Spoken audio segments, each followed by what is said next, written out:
Varicose veins బాధితులకు శుభవార్త. హైదరాబాద్ లో ఉచిత కన్సల్టేషన్ మరియు స్క్రీనింగ్ కొరకు ఎవిస్ హాస్పిటల్స్ ని సంప్రదించండి.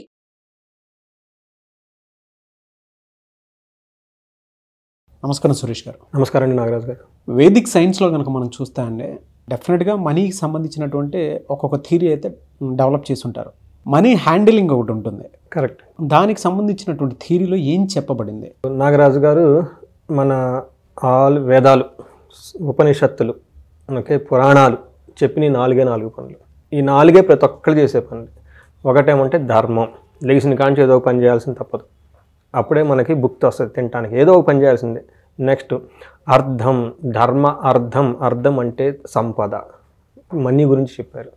సో రెండో పని ఏంటంటే డబ్బు సంపాదించటం అంట. అందుకని 4 ముఖ్యాల్లో ఒక ముఖ్యమైన డబ్బు సంపాదించటం. ఇంకొకటి ఏం చెప్పారంటే కామ మోక్షాలు. అది మనం తర్వాత చెప్పుకుందాం. డబ్బు లేకపోతే కామమే వస్తుంది, కామం లేకపోతే మోక్షమే వస్తుంది. ఆ రెండు రావు. ఫస్ట్ డబ్బు కష్టపడు, డబ్బు సంపాదించుకో. మనకి ఇప్పుడు మనీ గురించి, ఎవరైతే డబ్బు కష్టపడి సంపాదించుకున్నారో దాన్ని ఎలా నిలబెట్టుకోవాలి. ఎందుకంటే పాపం వాళ్ళ కోరికలు తీర్చడానికి డబ్బు ఉపయోగపడాలి కదా. వాళ్ళు అప్పటిదాకా వెళ్ళిపోవట్లేదు, డబ్బు ఈలోపు వాళ్ళ దగ్గర నుంచి వెళ్ళిపోతుంది అనమాట. అందుకే ఎంత కష్టపడినా మా దగ్గర డబ్బు ఉండట్లేదు అంటారు. కారణం ఏంటంటే వాళ్ళు కొంచెం చిన్న మిస్టేకులు చేస్తూ ఉంటారు. అవి చెప్పుకున్నాం. ఇంకొకటి ఏం చెప్పారంటేనండి, మనం గుళ్ళల్లోకి వెళ్ళినప్పుడు వాళ్ళు మనకి పురోహితులు గారు తీర్థం వచ్చినప్పుడు తీర్థం తీసుకున్నప్పుడు ఆశీర్వాదం ఏమంటారంటే ఆయుష్, ఆరోగ్యం, ఐశ్వర్యం అంటారు. చూడండి, ఎవరికైతే ఆయుష్ ఉంటుందో నెక్స్ట్ పని ఇమ్మీడియట్గా ఆరోగ్యంగా ఉండాలి. ఎవరైతే ఆయుష్ ఆరోగ్యం ఉంటారో నెక్స్ట్ చేయాల్సిన ఐశ్వర్యాన్ని సంపాదించుకోవాలి. అంతే కదండి. అందుకని మనకి హిందూ ధర్మంలో కానీ వేదిక్ సైన్స్లో కానీ శోభాయనీయంగా ఉండాలి. ఓకే, అభివృద్ధిగా ఉండాలి. తర్వాత వచ్చేటప్పటికి మనకి కళాత్మకంగా జీవించాలి, ధనము సంపాదించుకోవాలి. ఓకే, భోగంగా ఉండాలి అని చెప్పేసి మనకు చెప్పారండి. అందుకని సంపద మనం సృష్టించుకోవాల్సిన ఫస్ట్ పని అదనమాట. మన సంపద చుట్టూ, అందుకని మనకు సాక్షాత్తు విష్ణుమూర్తిని పూజిస్తాము. ఎందుకంటే ఫుల్ డెకరేట్ చేసేస్తారు ఆభరణాలతోటి, చందనాలతోటి, పూలతోటి, అంత శోభాయంగా ఉండాలి అనేదని. సో అందుకని చెప్పేసి లక్ష్మీదేవిని కూడా పూజించుకుంటాం. ధనం రూపంలో పూజించుకుంటాం, ఒక రూపంలో పూజించుకోండి. అష్టలక్ష్మిలాగా పూజించుకుంటాం, మహాలక్ష్మిలాగా పూజిస్తాం, వరలక్ష్మిలాగా పూజిస్తాం, అష్టైశ్వర్యాలు పూజిస్తాం. ఈ డబ్బుని మనం దేవతలాగా చూస్తాం అనమాట. మన పర్సెప్షన్ చాలా పవిత్రంగా ఉండాలి. అది మనకి బాధ్యత అండి, ఫండమెంటల్ రైట్ అండి. లేకుంటే మనం తిని అదే అంటారు చూడండి సినిమాల్లాగా, తినితో కొంటే ఉపయోగం ఏంటి, మనిషికి గుడ్డుకు తేడా ఏమన్నట్టు. డబ్బులు సంపాదించకపోతే, ఐశ్వర్యం సంపాదించకపోతే నీ కోరికలు సమాజానికి ఏమి ఇస్తామండి మనం? ఒక హాస్పిటల్ కట్టాలి, ధనం కావాలి కదా. ఒక గుడి కట్టాలి, ధనం కావాలి కదా. ధనమే లేకపోతే ఇంకేం చేస్తాం? అందుకని ధనానికి, ఐశ్వర్యానికి మన శాస్త్రాల్లో చాలా పెద్ద పీట వేశారండి. దాన్ని కాపాడుకోవడానికి మన కుబేర స్వామి అంటారండి. ఓకే, కుబేరుడు అంటారు. ఎందుకన్నారు? ధనం కాపాడుకోవాలి మనం. గింజలు రూపాయి ధనం కాపాడుకొని పుట్టుకోవడానికి కుబేర స్వామి అంటారు అనమాట. అయితే మనకి ఇక్కడ ఈరోజు మనం ఏం చెప్పుకుందామంటే, ఎవరి దగ్గర అయితే ధనం ఉంటుందో సర్వ దుఃఖ హరి అంటారు అనమాట. అందుకనే మహాలక్ష్మి అంటారు, సర్వ దుఃఖ హరే దేవి మహాలక్ష్మి నమోస్తుతే. మహాలక్ష్మి మనం ఎందుకంటే అన్ని దుఃఖాలు పోగొడుతుందంట. మహాలక్ష్మి ఒక భాగమే ధనం అనమాట. నెక్స్ట్ వచ్చేటప్పుడు సిద్ధి బుద్ధి ప్రదే అనమాట.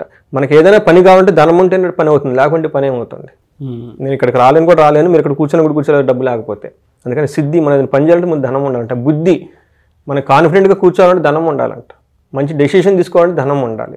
తర్వాత భుక్తి ముక్తి ప్రధానం అంట. అంటే మనం తిని బతకడానికి కూడా ధనమే ఉండాలి.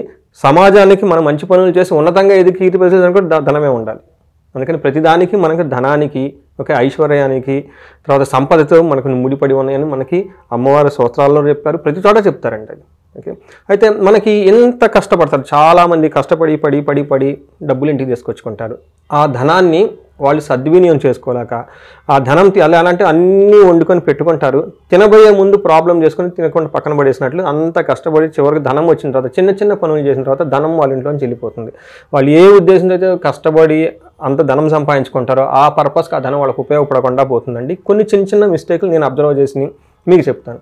ఫస్ట్ అంటే ధనం లెక్కేసేటప్పుడు అండి చాలా జాగ్రత్తగా లెక్క. మనం 1, 2, 3 కౌంట్ చేస్తాం. జనరల్గా మనకేం చెప్తారంటే లాభం అని లెక్కేయాలంటే. ఎప్పుడైతే లాభం అని లెక్కేస్తే కనక మహాలక్ష్మి వాళ్ళ ఇంట్లో ఉంటుందని చెప్పేసి మనకు ఒక పురాణిక స్టోరీ ఉందండి. ఎందుకంటే లాభంతో అంటే నాకు లాభం కలగాలి, ప్రతి లాభం కావాలని చెప్పేసి ఉద్దేశంతో లాభం అని కౌంట్ చేయాలి. రెండోది, చాలామంది కౌంట్ చేసేటప్పుడు అండి ఎంగిలి పూసుకొని లాలాజలం పూసుకొని లెక్కేస్తుంటారండి. అలా చేయకూడదండి. ఎప్పుడైనా నీళ్లు తీసుకొని చక్కగా నీళ్ళు అద్దుకొని నీళ్ళతో మనం కౌంట్ చేస్తే చాలా బాగుంటుంది. నెక్స్ట్, డబ్బులు నిలపకూడదండి. నేను వెజిటబుల్స్ మార్కెట్కి వెళ్ళినప్పుడు లేదంటే కొన్ని చోట్లకి వెళ్ళినప్పుడు వాళ్ళు ఏం చేస్తారంటే పాపం డబ్బు టక్క తీసేసుకొని కట్ల పెట్టుకుని లోన్ పెట్టేసుకుంటారు, లేకుంటే అలా ఇసేసి వెళ్ళిపోతూ ఉంటారు. మీరు షాపింగ్ మాల్లో చూసారండి, షాపింగ్ మాల్లో కానీ లేదంటే కొన్ని బ్రాండెడ్ షాపింగ్ మాల్కి వెళ్ళినప్పుడు షాపింగ్ ఎంత టైం స్పెండ్ చేస్తామో పేమెంట్ చేయడానికి అంత టైం స్పెండ్ చేస్తాం, ఆ క్యూలో నుంచుంటాం. అంటే అందుకని వాళ్ళు అంత పెద్ద పెద్ద కంపెనీలు అయిపోయాయి. కొంతమంది పద్ధతి అంటే డబ్బులు మనం క్యాష్ కౌంటర్ దగ్గర చాలా టైం స్పెండ్ చేస్తాం షాపింగ్ చేసేదానికంటే కూడా.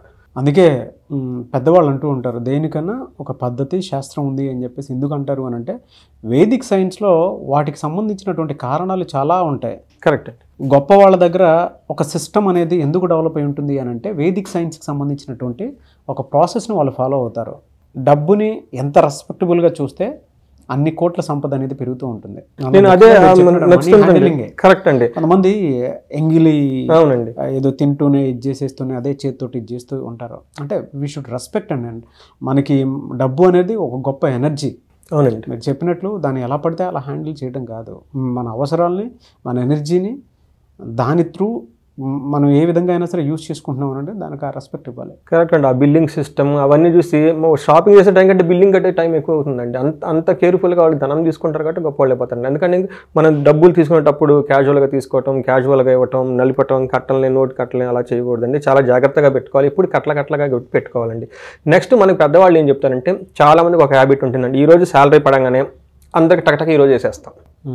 తర్వాత ఇమ్మీడియట్గా ధనం వచ్చిందా ఇమ్మీడియట్గా ఇలా వచ్చేసింది ఇలా ఇంట్లో పని చేస్తాం. అలా చేయకూడదండి. మనకేం చెప్తారంటే పెద్దవాళ్ళు ధనం మన ఇంట్లో నిద్రపోవాలంటండి. అందుకని మీకు ఏదైనా వచ్చినప్పుడు శాలరీ వచ్చినప్పుడు వెంటనే కొన్ని బ్యాంకులో డబ్బులు విత్డ్రా చేసుకొని ఇంట్లో పెట్టాలి. ఇంట్లో పెట్టి ఒక రోజు 2 రోజులు నిద్రపోయిన తర్వాత ఆ తర్వాత ఇస్తే ఏమవుతుందంటే ఆ ధనానికి మనకు అసోసియేషన్ పెరుగుతుంది. ఆ ధనం మనకు కాన్ఫిడెన్స్ ఇస్తుంది. అలానే అందుకని చెప్పేసి ఇంట్లో నిద్రపోస్తే ఆ లక్ష్మీదేవికి మనకు అనుబంధం పెరుగుతుంది, మన ఇంట్లో ఉండటానికి అమ్మ ఇష్టపడుతుంది అనే ఉద్దేశంతో ఎమ్మటనే డబ్బులు ఖర్చు పెట్టకూడదండి. నేను కూడా ఇంతకుముందు ఇదే మిస్టేక్ చేశాను. శాలరీ రాగానే ఇమ్మీడియట్గా అందరికీ వేసేసేసామండి. రెంట్, పాలు, అవి ఇవి ఫీజులు అన్నీ చేసేసాం. అలా కాదండి. మనకు కొంచెం ఆగండి, మీ దగ్గర పెట్టుకోండి. అట్లీస్ట్ మీకు అంత మీరు ఆన్లైన్ డిజిటల్ చేయాలి, బట్ అట్లీస్ట్ కొంత కరెన్సీ తీసుకొని ఇంట్లో పెట్టుకోండి. కొంత నిద్ర పుట్టాలి. అప్పుడు మనకి ధనలక్ష్మికి అసోసియేషన్ పెరుగుతుంది, అనుబంధం పెరుగుతుందండి. అమ్మ మన దగ్గర ఉండడానికి ట్రై చేస్తుంది అనమాట. నెక్స్ట్ అండి, చాలామంది శుక్రవారం, మంగళవారాలు కొంచెం కాన్షియస్గా ఉండాలి. ఎందుకంటే శుక్రవారం అమ్మకి ఇష్టమైంది. ఎందుకంటే డబ్బు ధనాన్ని మనకి మన కూతురులాగా చూసుకోవాలి.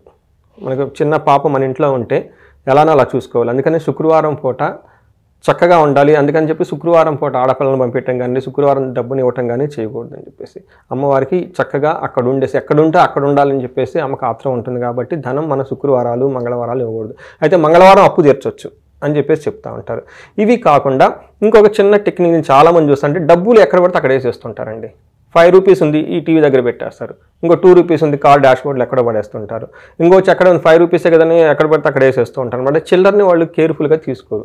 అందుకని చెప్పేసి అలా ఉంటే ఏమవుతుందంటే లక్ష్మీదేవికి నేను ఇక్కడ వదిలేసి ఏంటి నాకు రెస్పెక్ట్ ఏది? ఒక రూపాయి బిళ్ళే ₹1,00,000 లోన్ పెట్టుకున్నాం కానీ ఈ రూపాయి బిళ్ళకి రెస్పెక్ట్ అమ్మవారు ఇక్కడ కూడా ఉన్నారు కదా. నెగ్లిజెన్స్ ఉంటుంది అమ్మవారు అట్నుంచే వెళ్ళిపోతారు. అందుకని చిన్నపిల్లలకి ఒక కిట్టి బ్యాంక్ లాగా ఏదైనా పెట్టుకొని చిల్లర వరకు ఒక చక్కగా ఒక డబ్బాలో డ్రాప్ చేసేస్తే అమ్మవారు అక్కడే ఉంటారు. అందుకని ఎప్పుడు మనకి చిల్లర ఎక్కడ పడితే అక్కడ వేయకుండా చాలా చక్కగా పెట్టుకోవాలి. తర్వాత ఏమంటే ఇచ్చేటప్పుడు తీసుకునేటప్పుడు మన యాటిట్యూడ్ ఎలా ఉండాలంటే భక్తిగా తీసుకోవాలి. మన ఇంట్లో ఒక ఆడపిల్ల ఉంది, ఎవరికి పడితే వాళ్ళకి ఇవ్వం కదండి. ఎవరిని పడితే వాళ్ళు మన ఇంట్లో కూడా రానియం. అలానే మనకి వచ్చేటప్పుడు మంచి చెడు ఒక వ్యక్తిని చూసుకొని ఎంతలా మనకు రానిస్తాము. అలానే మన పిల్లల్ని బయటకు పంపించేటప్పుడు ఎంత జాగ్రత్తగా సేఫ్గా ఇస్తాము. ఈ సైకిల్ చాలా ఇంపార్టెంట్ అండి. ఇచ్చేటప్పుడు ధనం మనం సత్కార్యానికి, మంచి పనికి చక్కగా ఇవ్వాలి, భక్తిగా ఇవ్వాలి, ఓకే, ప్రేమగా ఇవ్వాలి. అలా తీసుకునేటప్పుడు కూడా చాలా గౌరవంగా తీసుకోవాలి. అలా తీసుకుంటే ఎప్పుడు లక్ష్మీదేవి మన దగ్గర హంబుల్గా మనల్ని చూసేసి ఇక్కడే మన దగ్గరే ఉంటుందని చెప్తారండి. తర్వాత చాలామంది ఏంటంటే పర్సులో అస్సలు ఎప్పుడు ధనం పెట్టుకోరండి, ఇంట్లో కూడా ఎప్పుడు పెట్టుకోరు, సేఫ్ కాదని. అందుకని చెప్పేసి మనకేం చెప్తారంటే పర్సులో మన దగ్గర ఎప్పుడు పర్సు నిండా ధనం ఉండాలి. ఓకే, మీరు వాడకపోవచ్చు మీకు అవసరం ఉంటే పెట్టుకోండి, కానీ మీ దగ్గర ఉంటే ఆ కాన్ఫిడెన్స్ మీకు ఇందాక నేను చెప్పాను సిద్ధి బుద్ధి ప్రధాని. ఎవరికైతే డబ్బు తన దగ్గర ఎప్పుడు నిరంతరం పెట్టుకుంటాడో వాళ్ళు బుద్ధి పనిచేస్తుంది, వాళ్ళకు ఆయన పనులు కూడా అవుతాయి అంటండి. అందుకని చెప్పేసి అందుకని పూర్వకాలంలో ఉంగరాలు పెట్టుకోవటం, జ్యువెలరీ వేసుకోవటం, ఇవన్నీ పెట్టుకోవటం, ధనం పెట్టుకోవటం. ఎందుకంటే ఎప్పుడైతే లక్ష్మీదేవి ఉంటుందో సిద్ధి బుద్ధి వచ్చేస్తుంది. నా దగ్గర డబ్బు ఉంది, మనం వాడని అవసరం లేదు, కానీ ఆ ధైర్యం, ఆ కాన్ఫిడెన్స్ ఉంటుందన్నమాట. నెక్స్ట్ ఇంకొకటి ఏం చేస్తారంటే బీరు అని మనకి పూర్వకాలంలో ఒక ఆచారం ఉండేదండి, ముడుపు కట్టడం అంటారు. అది మనకి కొంతమంది తెలియదు కానివ్వండి. ముడుపు కట్టడం అంటే ఏంటంటే అండి, మనకు వచ్చిన సంపాదనలో లేదా శాలరీ కానీ ఇంటికి తీసుకొచ్చిన దాంట్లో కొంత అమౌంట్ ఎప్పుడు ఖర్చు పెట్టుకోకుండా ఇంట్లో పెట్టుకోవాలండి. సపోజ్ ₹1,00,000 వచ్చింది, అట్లీస్ట్ మీకు 100 200 అమౌంట్ తీసి పక్కన పెట్టాలి. దాంట్లో ఒక పసుపు గుడ్డలో కానీ ఎర్రడి బట్టలో కానీ కట్టేసి మూట కట్టేసి అక్కడ పెట్టడం, దాన్ని ముడుపు కట్టడం అంటారంటే నువ్వు ఎప్పుడు మా ఇంట్లోనే ఉండు అనే సింబాలిక్గా ఆ డబ్బుని ఎప్పుడు వాడరండి. ఏదైనా పుణ్యకార్యాలకు లేదా తిరుపతి వెళ్ళటానికి ఇంకో దానికి వాడతారు. అలా ముడుపు కట్టుకుంటూ పోతే ఎప్పుడు ధనం మన ఇంట్లోనే ఉంటుంది, అమ్మవారు మన ఇంట్లో ఉండి మనం కాపాడుతుందని చెప్పేసి ఒక నియమం ఉంటుంది, ఒక నమ్మకం ఉంది, చాలామంది చేస్తూ ఉంటారండి. సో ఇవన్నీ వచ్చేటప్పటికి మనకి ధనం ఇంత కష్టపడి ఓకే ధనం ఈజీగా వర్క్ ఏం రాదండి. మహాలక్ష్మి దగ్గర నుంచి అష్టలక్ష్మి, తర్వాత విజయలక్ష్మి, జయలక్ష్మి, ధనలక్ష్మి, ధాన్యలక్ష్మి, సంతానలక్ష్మి, అన్ని లక్ష్మి అయిపోతే లాస్ట్లో మనకి అష్టలక్ష్మి కడమ ధనం వస్తుందన్నమాట. ఇంత కష్టపడి మీ దగ్గరికి వచ్చిన ధనాన్ని ఇప్పుడు దాకా మనం చెప్పుకున్న చిన్న చిన్న విషయాలు పాటిస్తూ ఉంటే ఆ ధనం మీ ఇంట్లోనే ఉంటుంది. ఒకవేళ ధనం ఖర్చున వెంటనే మీ దగ్గరికి వచ్చేస్తుంది అనమాట. సో ప్రతి ఒక్కళ్ళు ఈ వీడియో చూసిన వాళ్ళకి అష్టైశ్వర్యాలు భోగభాగ్యాలు కలగాలని, ధనానికి ఎలాంటి లోటు వాళ్ళకు ఉండకూడదని మనం కోరుకుందామండి. నాగరాజు డెఫినెట్గా సార్, థ్యాంక్ యూ అండి. అయితే 7th నుంచి మీరు ఒక క్లాస్ అనౌన్స్ చేయడం జరిగింది. అవునండి. దాని యొక్క ముఖ్య ఉద్దేశం ప్రాముఖ్యత ఏంటి? ఋషి పంచమి రోజు స్టార్ట్ చేస్తున్నామండి. మనకి వేదాలలోను పురాణాల్లోనూ చాలా మంచి మంచి విషయాలు పెట్టారండి. ధర్మార్థ కామ మోక్షాలకి మనం చేసేటప్పుడు మనం ఇందాక చెప్పుకున్నప్పుడు ఎదురయ్యే సవాళ్ళని అధిగమించడానికి చాలా చక్కగా మన ప్రకృతిని, మన చుట్టూ ఉన్న నేచర్ని, మన చుట్టూ ఉన్న రిసోర్సెస్ని చక్కగా మనం సద్వినియోగం చేసుకునే విధంగా మన దినచర్య ఉండాలి, మన హ్యాబిట్స్ ఉండాలి. కొన్ని టెక్నిక్స్ ఉంటాయండి, అవన్నీ కనుక ఫాలో అవుతే మనం ఏమంటారంటే ఎఫర్ట్లెస్ జర్నీ, మనకు కావాల్సిన వాటిని మనం చక్కగా చాలా ఏమంటారు ఎక్కువ కష్టపడకుండా మనం సంపాదించుకోవచ్చు. రెండోది, సంపాదించుకున్న దాన్ని మనం ఎంజాయ్ చేయొచ్చు. మూడోది, మనం ఎంజాయ్ చేసిన తర్వాత మన చుట్టూ ఉన్న వాళ్ళకి కూడా మన ఆ సంపాదనని, ఆ సృష్టిని మన వాళ్ళకి పంచవచ్చు అనమాట. ఇలాంటి చేయడానికి చిన్నవి చాలా ఉన్నాయండి. అవన్నిటిని వాళ్ళకి షేర్ చేసుకుంటూ ఒక 5 days కోర్స్ పెట్టుకున్నామండి. ఎవ్రీడే 1 hour 1.5 hour ఉంటుందండి. ఇంటరాక్టివ్ సెషన్ ఉంటుంది. దాని ముఖ్య ఉద్దేశం అంటే ప్రాక్టీస్ కూడా ఉంటుంది. ధనం ఎలా చక్కగా సంపాదించుకోవాలి, మన టైం ఎనర్జీని ఎక్కడ మనం ప్రొడక్టివిటీగా ఉపయోగించుకోవాలి, మన లైఫ్ స్టైల్ ఎలా ఉంటే మనం నేచర్కి కనెక్ట్ అవుతాం, నేచర్ నుంచి మనం ఎక్కువగా తీసుకుంటాము, ఆ ఫ్లోలో మనం ఎలా ఉండగలుగుతాం అనే దాని గురించి ఇది ఇంతకుముందు చేశానండి. చాలా సక్సెస్ వచ్చిందండి. చాలా ఫారిన్ కంట్రీస్ నుంచి వీళ్ళు వచ్చారండి. చాలా సింపుల్ కోర్సు. ఇవన్నీ ఆల్రెడీ ఉన్నాయి. మనకు తెలక ఎప్పుడు వాడం మనం వాటిని. సో ఒకసారి మనం వాళ్ళకి కనుక తెలియజేస్తే వాళ్ళు ఫాలో అవుతూ ఉంటే ఆటోమేటిక్గా వాళ్ళకి ధనవంతులు అయిపోతారండి. September 17 నుంచి క్లాస్ స్టార్ట్ అవబోతుంది. ఆసక్తి కలిగిన వారు స్క్రీన్ మీద మీ కాంటాక్ట్ నెంబర్ కనిపిస్తుంది, మీరు కాల్ ఆర్ మెసేజ్ వాట్సాప్ చేసి వెంటనే ఎన్రోల్ చేసుకోండి. ఈ వీడియో లైక్ చేయండి, షేర్ మాత్రం తప్పకుండా చేయండి. ఇలాంటి మరిన్ని వీడియోస్ కోసం మా ఛానల్ ఫాలో అవ్వండి. Thank you.